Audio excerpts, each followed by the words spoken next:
Yali, nena toca Lilica Tonac. El sol alcanzará su cenit y nosotros llegaremos a la 12ª casilla de la 19ª trecena. El Tonali, Matlacli, Juan, Ome. Sí, Matlacli, Juan, Ome, Miquistli. La verdad estoy muy emocionada. Estoy aquí en Isla Mujeres, en la parte norte. Como ven, allá rompen las olas. Esta área pues es más bajita. Aquí se pueden apreciar los peces.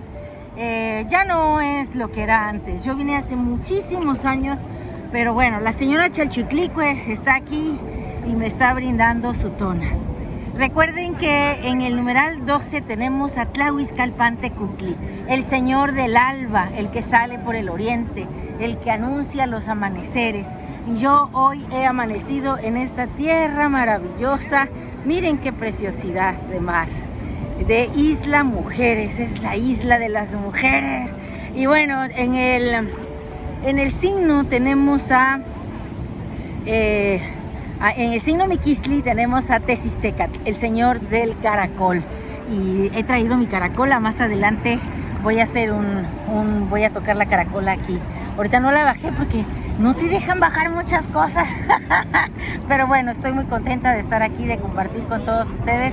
Y recuerden que el señor de la noche es Tonatiuh, nuestro sol, que brilla, que nos llena de energía para que seamos capaces de realizar muchas hazañas. Y bueno, pues nos vemos más al ratito. Timota, Lilica Tonac acá en Isla Mujeres.